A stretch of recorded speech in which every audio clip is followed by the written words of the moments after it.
Prep is preparing our youngsters and even people who aren't as young with success in reading. Yeah. It is designed to enrich any classroom's reading program. It's not a separate curriculum, you know. It's just strategies and techniques that I use that help children who learn differently become successful and children who have special needs.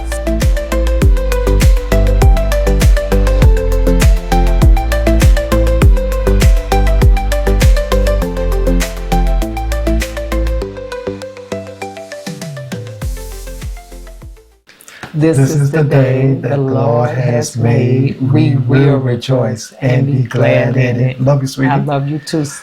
This episode, I am so happy and excited for a woman I'm about to introduce, all right? Because she has something that she wants to share with our audience and everybody else, okay, that's in need. Because, you know, she's always humble and she don't think about herself, but I'm going to give her an introduction. She's deserving of these flowers, all right? Okay. You may know who this lady is, all right? All right. This lady graduated magna cum laude from UNCC as an English major, all right? And for over 34 years, she's been an educator, starting, I believe, in Harlem, New York, and continuing in Charlotte, North Carolina. She's been an EC teacher for many years. EC standing for Exceptional Children. Exceptional Children. She's taught in charter schools. She even taught homeschool, notably Stephanie Mills' son, Farad, where she even helped him write 2 books.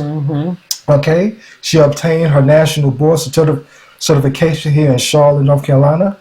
And in between all of those major accomplishments, she's edited several books for authors, including mine. She's an executive producer and writer for our film projects.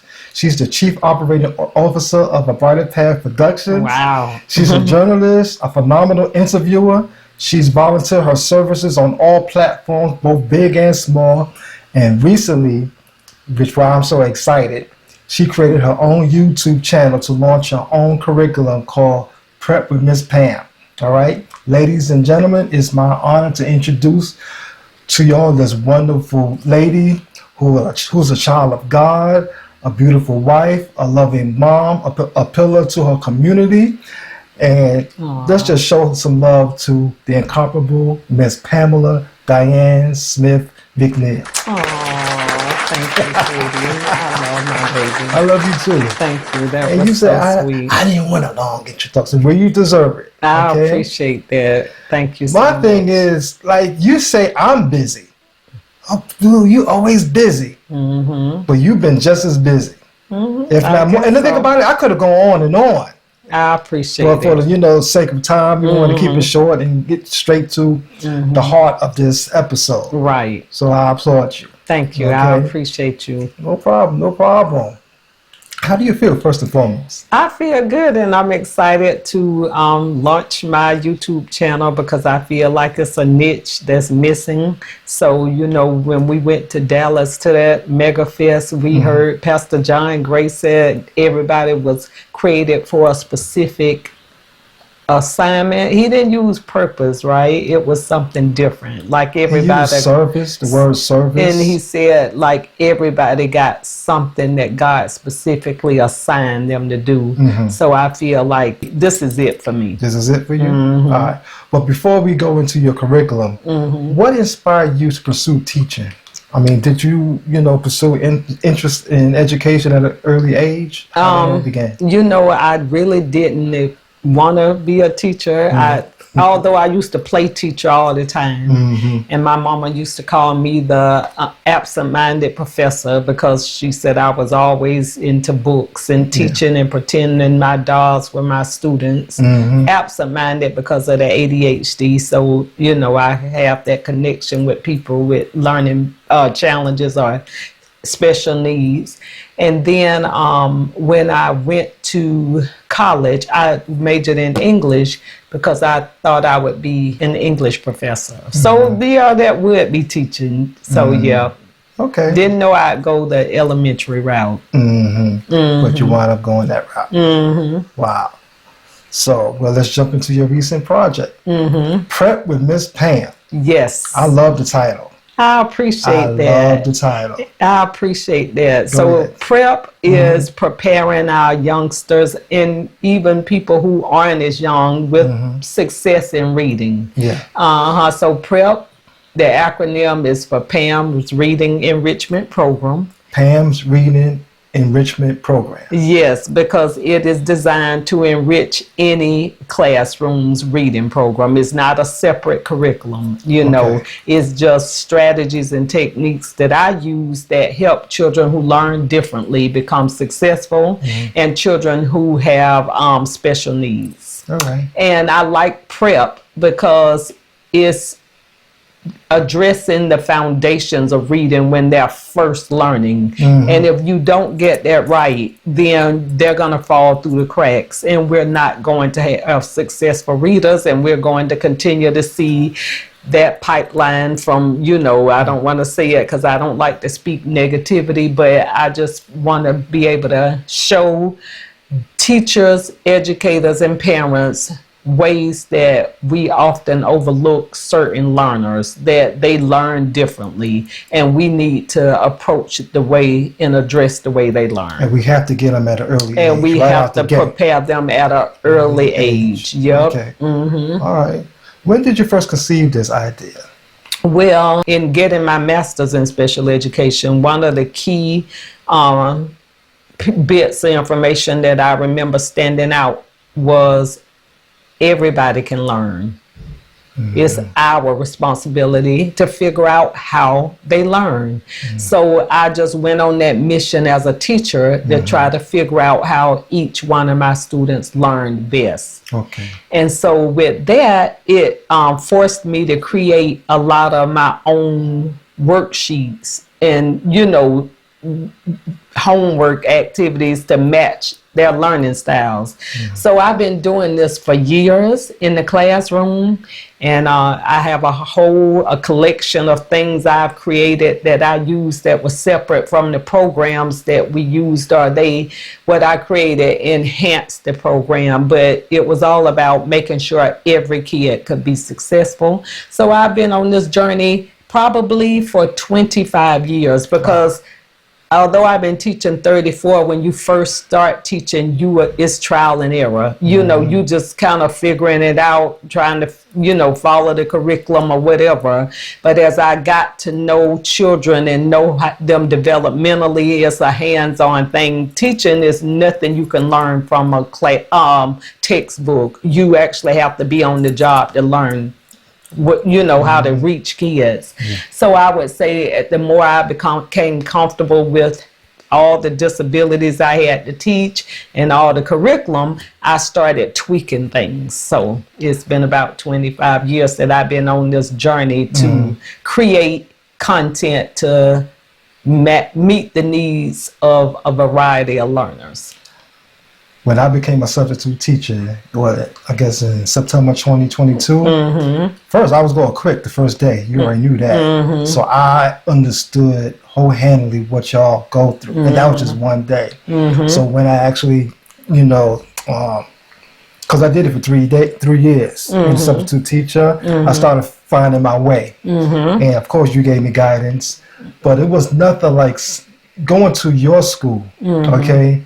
And go into your classroom and actually watch you, in action. Because before you used to bring a student to our home and tutor, whatever the case, but actually watch you teach a class. And I learned a great deal of what to implement into my techniques. I as far appreciate that. Gaining their attention. So I think you probably answered, who's this curriculum intended for?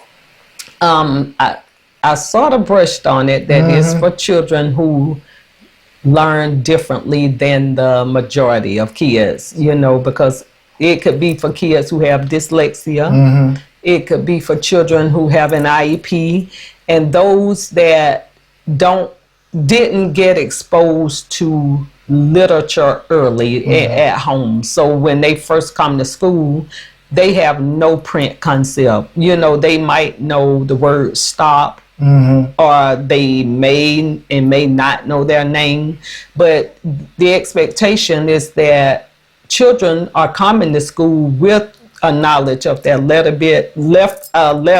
recognition and letter sound, but many of our children don't come to school with that. So this is who this is for children who need to get caught up. And I want the teachers of those children, the parents of those children, tutors and special educators to follow me and support this program, because there's going to be something that they can use for those children. Also, and for clarity, this is not to replace the Art and Gillian curriculum, right? It's not to replace any curriculum. Okay. Right. I used Orton Gillingham that you're familiar with when you visited the classroom. And I've used other programs. And no, I'm not creating any program to replace a curriculum that's currently in use.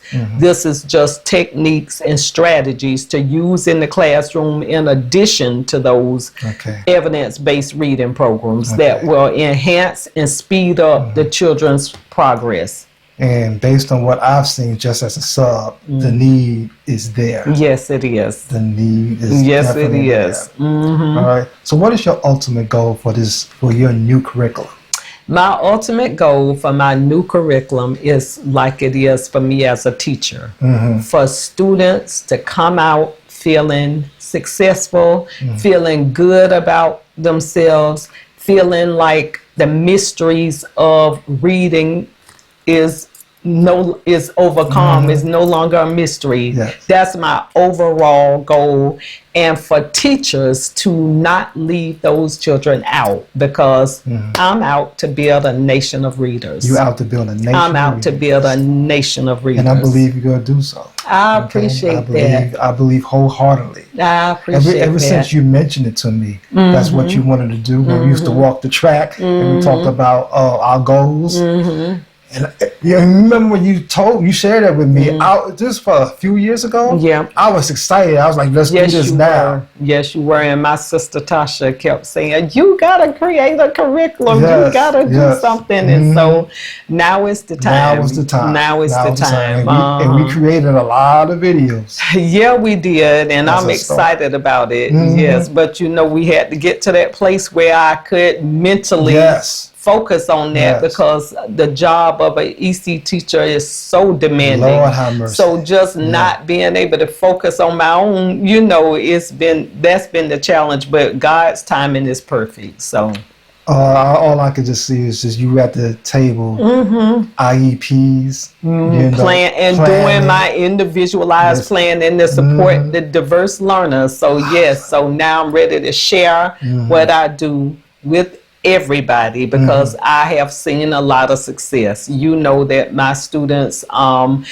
exceeded growth on the EVOS report. The EC population with me teaching in the reading. So that I took a couple of schools off the TSI list, a list that a lot of I don't know if it's North Carolina State or just CMS, that its schools are beyond if their children with disabilities aren't performing at expectancy. So I'm excited to share the strategies and techniques I use in the classroom with everybody. I'm so excited. Thank you, and sweetie. By the time this airs, it should be already ready to launch. Well, great, because it's time. It's time. So I believe that's pretty much the this was like an introduction to your course. Yes. Okay, Prep with Miss Pam. Prep with Miss Pam. And again, I just want to thank you for all your valuable contributions. Thank you. In the education field. Thank you. This is successful. This is God ordained. Yes, it is. I receive it. And for those who are watching, thank you for watching. Yes. And please click on the link below.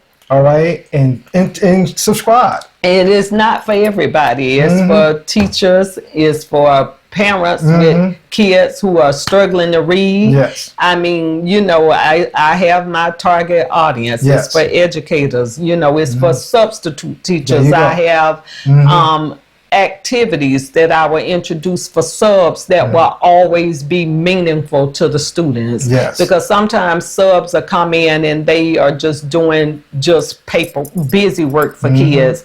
But I want to give them ideas, and principals can share with, their subs or whatever, that they can use to make sure that the kids are steadily grasping the concept of reading. Yeah, amen to that. Okay. So anybody in education is who I want to, our parents. Our parents. Yep, of children that learn differently or parents struggle. Parents are kind of like the first teachers. They are the first teachers. So I really want parents who have children who they can't figure out why they are not reading by 6 years old to follow me. Because you notice, when the kids enter kindergarten, who are excelling right out the Absolutely. And the ones who struggle and don't have a... Absolutely. The ones that come in and they have the foundation for it. They know the, sounds of their letters. They understand the alphabetic principle.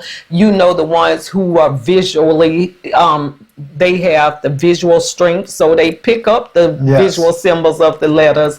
But then you have some who that symbol system just makes no sense to them, and it's just like a string of random circles and lines, and those are the ones that we have to get to. So those are the ones I'm firsthand, and I always try my best to help them. Yes, you did. With the support of you and all the other teachers, either at your school or other schools I used to sub at.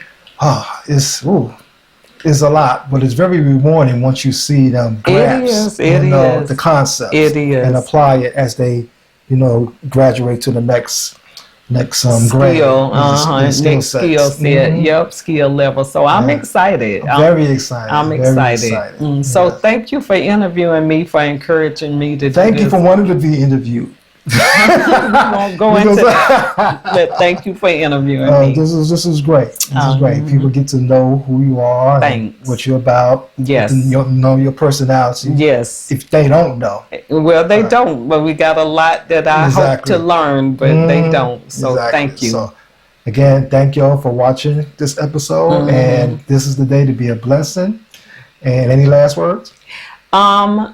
Again, I'm excited because I know that children are going to just take off when educators and parents use these techniques, and that makes me excited to know that those babies that have been struggling for so long and feel like reading is not for them, they're going to get it. I'm excited about that.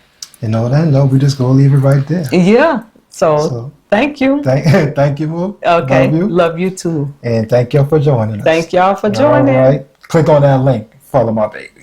Okay. Peace.